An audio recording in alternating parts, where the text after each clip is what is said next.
बिस्मिल्लाहिर्रहमानिर्रहीम। अस्सलाम वालेकुम स्टूडेंट्स। आज के वीडियो में हम डिस्कस करने वाले हैं चैप्टर नंबर 12 का थ्योरम नंबर 4, यानी कि जो चैप्टर नंबर 12 है क्लास 10th का, इसका लास्ट वाला थ्योरम आज के वीडियो में हम डिस्कस करेंगे, उसे प्रूव करेंगे। तो थ्योरम को स्टार्ट करने से पहले आपको पता है कि हम सबसे पहले स्टेटमेंट जो है उसको देखते होते हैं, उसको समझते हैं। तो चलते हैं स्टेटमेंट की तरफ। जी तो स्टूडेंट्स, स्टेटमेंट में उसने कहा The opposite angles of any quadrilateral inscribed in a circle are supplementary। ठीक हो गया। कहते कि आपके पास कोई क्वाड्रिलेटरल हो, ठीक है, तो उसके आमने सामने वाले जो एंगल हैं वो ऑपोजिट होते हैं, सप्लीमेंट्री होते हैं।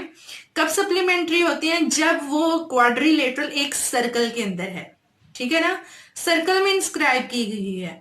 अब सर्कल के अंदर क्वाड्रिलेटरल कैसे इंस्क्राइब की जाती है और कौन सी क्वाड्रिलेटरल होती है जिसको हम कहते हैं कि ये सर्कल के अंदर इंस्क्राइब्ड है, जिसके चारों वर्टिसेस को सर्कल टच करके गुजरे, ठीक है ना।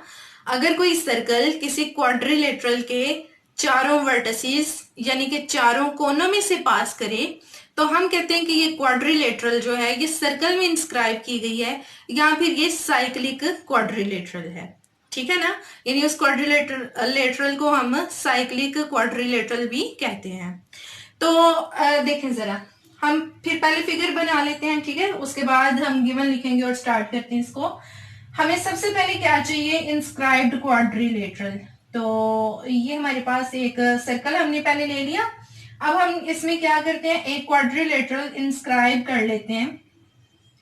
ये 2 पॉइंट हमने यहाँ पे ले लिया, एक पॉइंट यहाँ पे ले लिया और एक पॉइंट इधर सामने ले लिया, ताकि हम अच्छी सी जो क्वाड्रिलेटरल है उसको बना सकें। ठीक हो गया। ये हमने क्वाड्रिलेटरल बना ली, जिसका नाम हम रख लेते हैं ABCD। ठीक हो गया, ये हमने नाम रख लिया इस क्वाड्रिलेटरल का। अब यहाँ पे ये जो सर्कल है इसका सेंटर है O। ठीक हो गया। अब हम क्या करते हैं, हमने एक काम करना है कंस्ट्रक्शन के अंदर। हम इस पॉइंट O को A से मिला देते हैं और C से भी मिला देते हैं। तो यहाँ पे एंगल बना, ठीक है, इस साइड पे भी एंगल है और इस साइड पे भी एंगल है। ये जो एंगल है इसको अब ये जो एंगल्स बने हैं ना, इनका हम नाम रख लेते हैं। जो एंगल्स बने हैं इनको हम कुछ नाम देते हैं। ये वाला जो एंगल है इसको हम क्या लेते हैं, एंगल 1। ठीक हो गया। और जो ये वाला एंगल है इसको हम क्या लेते हैं 2, इसको क्या लेते हैं 3, इसको क्या लेते हैं 4, और ये जो नीचे वाला है इसको हम क्या लेते हैं 5। ठीक हो गया। हमने इन एंगल्स का क्या किया, नाम रख लिया। तो अब हम सबसे पहले हमने क्या लिखना होता है, गिवन। तो गिवन में हमारे पास एक क्वाड्रिलेटरल है ABCD, जिसको सर्कल में इंस्क्राइब किया गया है। तो हम लिखते हैं गिवन में हम लिखेंगे ABCD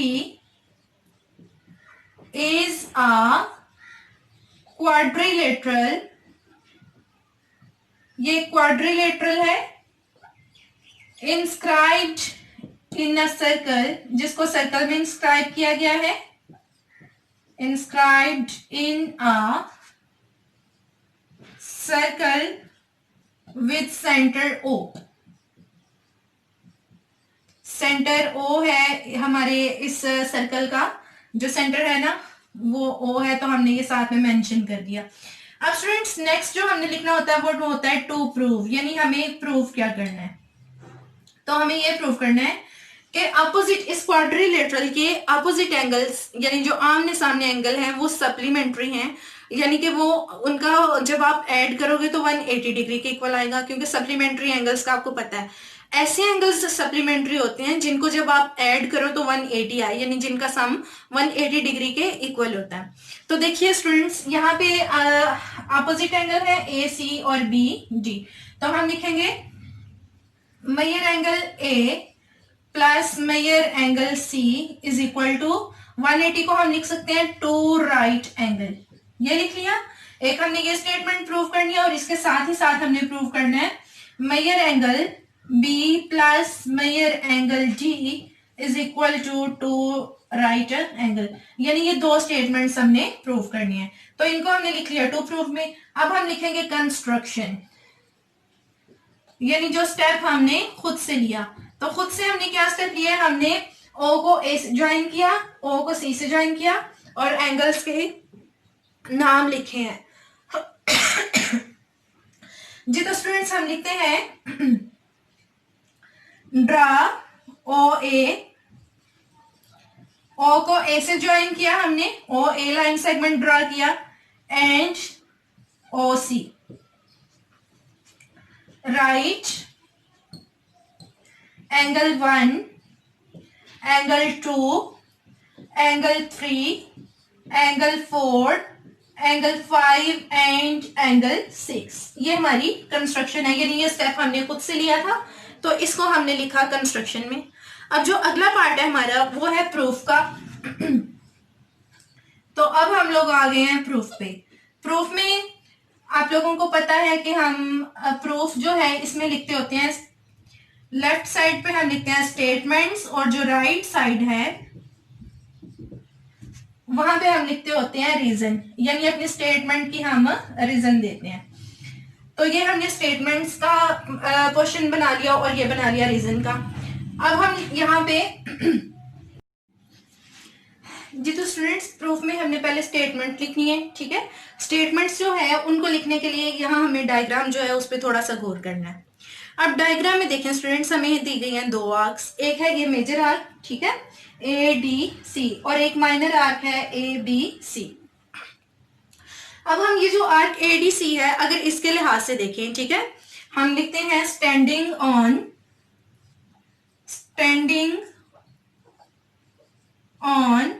same arc A D C.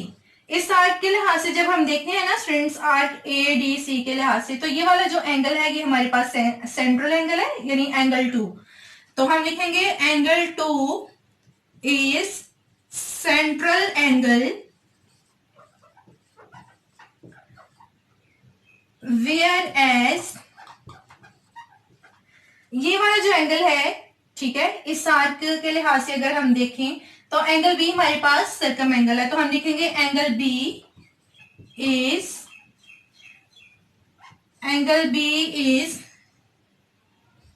Circum angle. ठीक हो गया। ऐसा इसलिए है क्योंकि एडीसी जो है is an arc of circle, ठीक है, क्योंकि ये सर्कल की एक आर्क है, तो इसलिए ये हमारे पास जो है ना एंगल बी जो है ये हमारे पास सर्कम एंगल है और एंगल 2 जो है वो हमारे पास सेंट्रल एंगल है। अब स्टूडेंट्स अगर हम थ्योरम नंबर 1 जो है उस पर थोड़ा सा फोकस करें तो हमें एंगल 2 सॉरी सेंट्रल एंगल और सर्कम एंगल का जो रिलेशन है उसका पता है, ठीक है, यानी जो सेंट्रल एंगल है वो सर्कम एंगल का ट्वाइस होता है। तो इस स्टेटमेंट को हम इक्वेशन की फॉर्म में लिख लेते हैं, यानी कि हमारे पास जो सर्कम एंगल है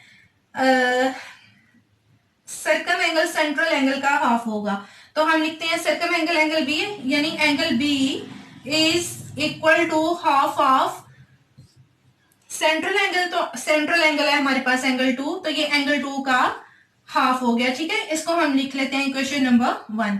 और इसकी रीजन क्या है, ये हमने क्यों लिखा, बाय थ्योरम 1, जो पहला थ्योरम है उसको यूज करके। अब देखिए स्टूडेंट्स, इसी तरह से अब हम ये वाली जो आर्क है एबीसी इसको कंसीडर करते हैं और इसके लिहाज से हम सर्कम एंगल और सेंट्रल एंगल जो है उन्हें देखते हैं कि कौन कौन से हैं, ठीक है। तो अब हम लिखेंगे स्टैंडिंग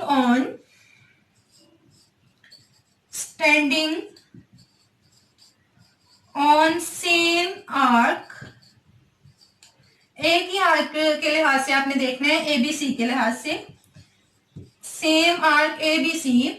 अब जब हमने आर्क एबीसी के लिहाज से देखा तो जो एंगल 6 है ये हमारे पास सेंट्रल एंगल है और एंगल डी जो है ये हमारे पास सर्कम एंगल है, तो हम लिख लेते हैं angle D is central angle whereas angle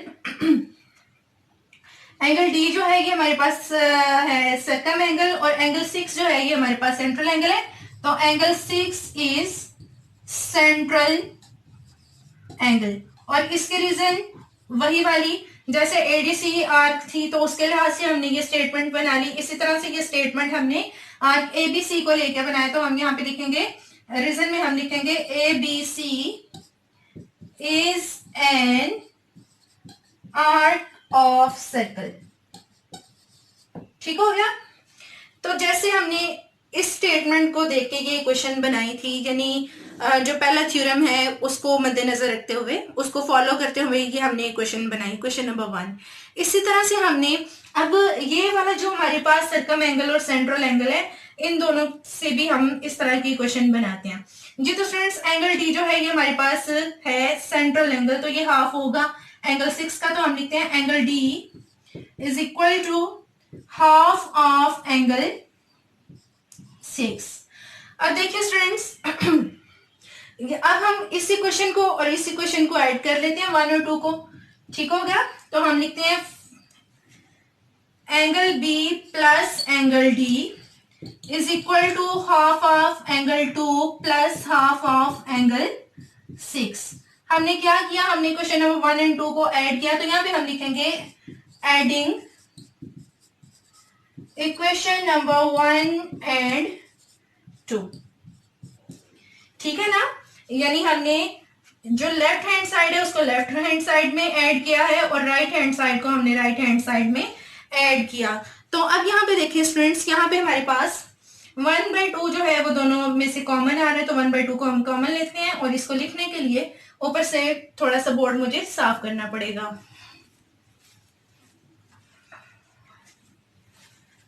तो क्योंकि ऊपर से आप लोगों को समझ आ चुकी है, तो यहाँ पे हम लिख लेते हैं, जो फर्दर स्टेटमेंट्स आनी है उनको मैं यहाँ पे लिख रही हूँ। ठीक है।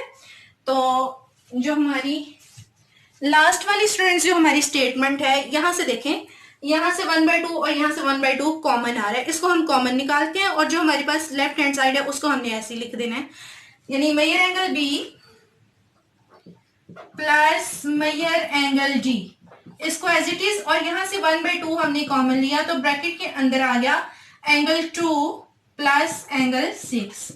अब देखिए स्टूडेंट्स, ये एंगल 2 और 6 को ऐड करने से क्या बनता है, मतलब कि इस एंगल को हमने ऐड किया और नीचे वाले एंगल को जब ऐड किया तो इस तरह से सर्कल बनेगा। ठीक है ना। यानी पूरा सेंट्रल एंगल आ गया, टोटल सेंट्रल एंगल। और आपको पता है कि टोटल सेंट्रल एंगल जो है उसमें 4 राइट एंगल्स होते हैं, यानी वो 360 डिग्री के इक्वल होता है। तो हम यहाँ पे फिर लिख सकते हैं ना इसके जगह हम लिख सकते हैं 1/2, और यहां पे लिख सकते हैं हम टोटल सेंट्रल एंगल। अब ये जो टोटल सेंट्रल एंगल है, इसकी जगह हमने लिखा 1/2 और की जगह 1/2, और इसकी जगह हम लिख लेंगे 4 राइट एंगल्स। ठीक हो गया। यानी 4 राइट एंगल्स का मतलब होता है 360 डिग्री। अब देखिए स्टूडेंट्स, 2 से कट गया, तो यहां पे आ गया 2 राइट एंगल्स, यानी measure angle B plus measure angle D. तो ये हमारे पास जो पहली स्टेटमेंट थी, हमने 2 स्टेटमेंट्स प्रूव करनी थी ना, तो उसमें से जो पहली स्टेटमेंट है, यहाँ चले हो सकता है हमने इसको दूसरे नंबर पे लिखा हो, ये अपोजिट एंगल्स हैं बी प्लस बी और डी। तो देखें इन दोनों का जो सम है वो 2 राइट एंगल्स के इक्वल आ गया, यानी 180 के इक्वल, यानी कि सप्लीमेंट्री एंगल्स। तो हमने टू प्रूव में यही लिखा था कि अपोजिट एंगल्स का जो सम है वो सप्लीमेंट्री होना चाहिए, यानी कि 180 डिग्री के इक्वल होना चाहिए। अपोजिट एंगल्स सप्लीमेंट्री हमारे पास आ गए हैं बी और डी वाले। तो इसी तरह क्योंकि ये अपोजिट एंगल जो है इन ये सप्लीमेंट्री हैं, तो डेफिनेटली ए और सी जो हैं ये भी सप्लीमेंट्री एंगल्स होंगे। तो हम लिखते हैं इसको, यहाँ पे हम लिख लेते हैं सिमिलरली, यानी लास्ट वाली statement, similarly measure angle A plus measure angle C is equal to 2 right angles. ये दूसरी स्टेटमेंट है। तो इस तरह से स्टूडेंट्स हमने जो पूरा थ्योरम है उसको प्रूव किया है स्टेप बाय स्टेप। तो आपने अब क्या करना है, इसको बस समझना है अच्छे तरीके से और याद कर लेना है। ये भी पेपर के हवाले से बहुत इंपॉर्टेंट थ्योरम है, पेपर में आ सकता है। तो मिलते हैं अगली वीडियो में न्यू कॉन्सेप्ट्स के साथ और न्यू जो है वो चैप्टर या एक्सरसाइज के साथ। तब तक के लिए अल्लाह हाफिज।